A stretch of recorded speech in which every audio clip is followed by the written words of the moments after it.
महाभारत के किस्से पढ़ें या फिर कन्हैया के ग्वाल बाल और कालैवन वध की कहानी, कभी न कभी मन में यह बात जरूर आती है कि भगवान श्री कृष्ण ने इनके साथ धोखा किया। लेकिन क्या आपने कभी सोचा है कि अधर्म के मार्ग पर चल रहे इन पापियों का यदि अंत न होता, तो उस समय के समाज की तस्वीर कैसी होती? आने वाला समय कैसा होता? आने वाली पीढ़ियों को धर्म अधर्म को भेद कैसे पता होता और एक स्वस्थ समाज की कल्पना कैसे साकार होती? ऐसे ही तमाम सवाल के जवाब श्रीमद् भगवद गीता में मौजूद हैं, जो आज के युग में भी उतने ही सार्थक हैं जितने सदियों पहले कहे गए थे। तो आइए श्री कृष्ण के इन 5 बड़े धोखों की कहानी विस्तार से जानते हैं, जिन्हें उनके सिवा कोई और कर ही नहीं सकता था। इससे पहले, अगर आप भी कृष्ण भक्त हैं तो चैनल को सब्सक्राइब कर दे और बेल आइकन नोटिफिकेशन को ऑन कर दो, ताकि ऐसे ही रोचक जानकारियां आपको मिलती रहे। अगर वीडियो अच्छी लगे तो लाइक और शेयर करना ना भूले। आप देख रहे हैं हिंदुत्व सुविचार। बर्बरीक के साथ छल कथा मिलती है कि जब महाभारत का युद्ध आरंभ होने वाला था, तो भीम के पौत्र और घटोत्कच के पुत्र बर्बरीक ने अपनी मां को यह वचन दिया कि जो भी कमजोर पक्ष होगा वह उनकी ओर से ही युद्ध में प्रतिभाग करेंगे। इसके लिए उन्होंने भोलेनाथ की आराधना की और 3 अजेय बाणों को प्राप्त किया। उधर श्री कृष्ण को इस बात का पता चला तो ब्राह्मण वेश में बर्बरीक के पास पहुंचे और उनका मखौल उड़ाया कि महज 3 बाण के आधार पर वह महाभारत जैसा युद्ध कैसे जीत सकते हैं। तब बर्बरीक ने उन्हें अपने बाणों के बारे में बताया। इस पर श्री कृष्ण ने कहा कि यदि उनके बाण अजेय हैं तो वह पीपल के पत्तों में छेद करके दिखाएं। बर्बरीक ने बाण चलाया और सभी पत्तों में छेद हो गया, लेकिन एक पत्ता जो श्री कृष्ण के पीछे था वह बाकी रह गया था। तो बाण उनके चरणों के चक्कर काटने लगा। इसके बाद श्री कृष्ण ने बर्बरीक से दान में उसका सिर मांग लिया। कर्ण के साथ छल महाभारत के अनुसार जब कर्ण और अर्जुन का युद्ध चल रहा था, तब संग्राम में कर्ण ने अपने बाणों से शत्रु पक्ष के बहुत से वीरों का संहार कर डाला। 17वें दिन से पहले तक कर्ण का युद्ध अर्जुन के अतिरिक्त सभी पांडवों से हुआ। उसने महाबली भीम सहित पांडवों को एक एक करके परास्त कर दिया, लेकिन माता कुंती को दिए वचनानुसार उसने किसी भी पांडव की हत्या नहीं की।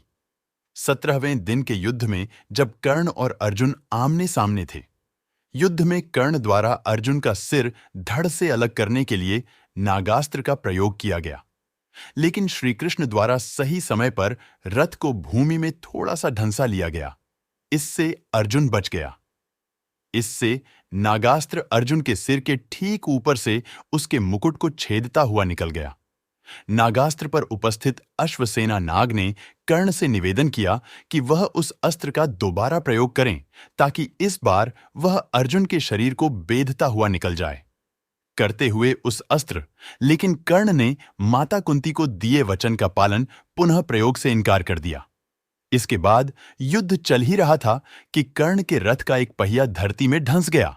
वह अपने को दैवीय अस्त्रों के प्रयोग में भी असमर्थ पाता है, जैसा कि उसके गुरु परशुराम का शाप था। तब कर्ण अपने रथ के पहिए को निकालने के लिए नीचे उतरा और अर्जुन से निवेदन किया कि वह युद्ध के नियमों का पालन करते हुए कुछ देर के लिए उस पर बाण चलाना बंद कर दे।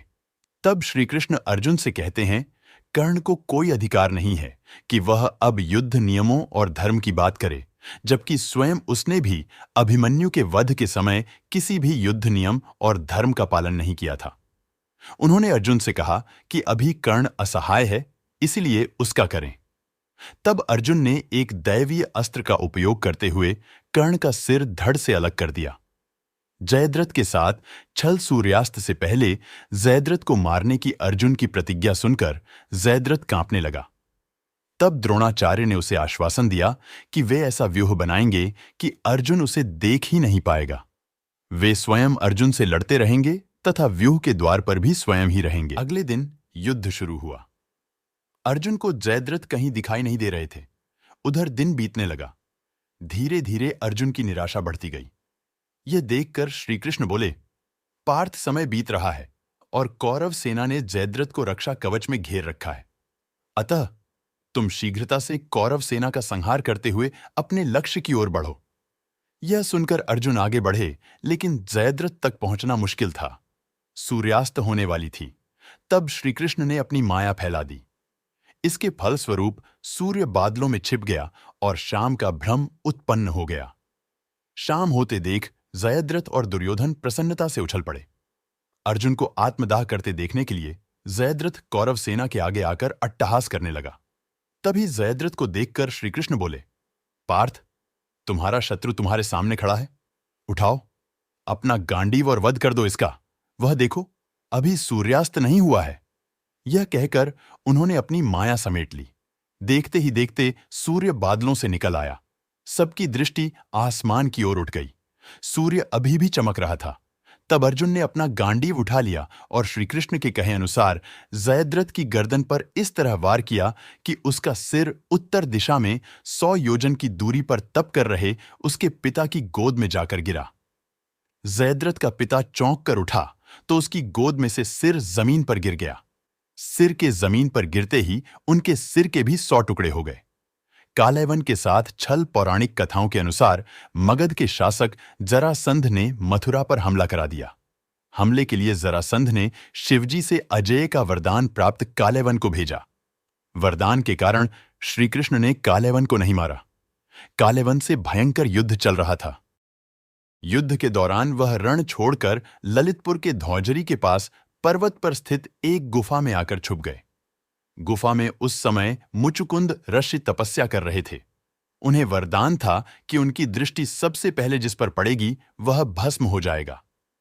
श्री कृष्ण ने अपना पहने पीला वस्त्र मुचुकुंद ऋषि के ऊपर डाल दिया और गुफा में ही छिप गए। भगवान कृष्ण का पीछा करते हुए कालैवन गुफा तक आ पहुंचा। कालैवन ने पीले वस्त्र में तपस्या कर रहे मुचुकुंद ऋषि को श्री कृष्ण समझा और भगवान कृष्ण के धोखे में मुचुकुंद ऋषि को मारना शुरू कर दिया। ऋषि मुचुकुंद ने जैसे ही आंख खोली, उनकी दृष्टि हमला कर रहे कालैवन पर पड़ी। इससे वह भस्म हो गया। इस तरह से श्री कृष्ण ने बिना स्वयं मारे ही कालैवन का वध करा दिया। इस घटना के बाद से युद्ध भूमि छोड़ ललितपुर की इस गुफा में आने के कारण भगवान श्री कृष्ण का नाम रण छोड़ पड़ गया। दुर्योधन के साथ छल महाभारत का युद्ध अपने अंत की ओर था। युद्ध में सभी कौरव मारे गए थे। केवल दुर्योधन ही अब तक जीवित बचा हुआ था। ऐसे में गांधारी ने अपनी आंखों की पट्टी खोलकर दुर्योधन के शरीर को वज्र का करना चाहा। गांधारी ने भगवान शिव से यह वरदान पाया था कि वह जिस किसी को भी अपने नेत्रों की पट्टी खोलकर नग्नावस्था में देखेगी, उसका शरीर वज्र का हो जाएगा। इसीलिए गांधारी ने दुर्योधन से कहा कि वह गंगा में स्नान करने के पश्चात उसके सामने नग्न अवस्था में उपस्थित हो। महाभारत के अनुसार जब दुर्योधन गंगा स्नान के बाद नग्न अवस्था में गांधारी के समक्ष उपस्थित होने के लिए आ रहा था, तभी मार्ग में श्रीकृष्ण उसे मिल गए। उन्होंने दुर्योधन से कहा, इतना बड़ा हो जाने के बाद भी तुम अपनी माता के समक्ष पूर्व नग्न होकर जाओगे, क्या तुम्हें लज्जा नहीं आती? इस पर दुर्योधन ने अपनी जंघा पर पत्ते लपेट लिए और गांधारी के समक्ष उपस्थित हो गया। जब गांधारी ने अपने नेत्रों से पट्टी खोलकर उसे देखा तो उसकी दिव्य दृष्टि जंघा पर नहीं पड़ सकी। इसके चलते दुर्योधन की जंघाएं वज्र की नहीं हो सकीं। और जब भीम और दुर्योधन में द्वंद्व युद्ध आरंभ हुआ और भीम के देखने पर श्री कृष्ण ने अपनी बाईं जांघ को ठोका, भीम संकेत समझ गए और उन्होंने पैंतरा बदलते हुए दुर्योधन की जांघें गदा के प्रहार से तोड़ डालीं। कथा मिलती है कि एक दिन भगवान श्री कृष्ण और ग्वाल बाल गाय बछड़ों को चराने वन में गए। वह सभी ग्वाल बालों के साथ भोजन में व्यस्त थे कि तभी ब्रह्मा जी आकाश में पहले से ही उपस्थित थे। उनके मन में एक शंका उत्पन्न हुई कि यह वाकई नारायण है या कोई और है। यह जानने के लिए उन्होंने सभी गाय बछड़ों को एक गुप्त स्थान पर छिपा दिया। वहीं जब भगवान जल ग्रहण करने यमुना की ओर गए तो ब्रह्मा जी ने ग्वाल बालों को छिपा दिया। कन्हैया जब वापस लौटे तो उन्हें दूर दूर तक न तो ग्वाल बाल दिखे न गाय बछड़े। कुछ ही पल में वह ब्रह्मा जी की सारी मंशा जान गए। तब भगवान श्री कृष्ण ने स्वयं ही गाय बछड़े और ग्वाल बाल के रूप धर लिए और सभी के घर उपस्थित हो गए।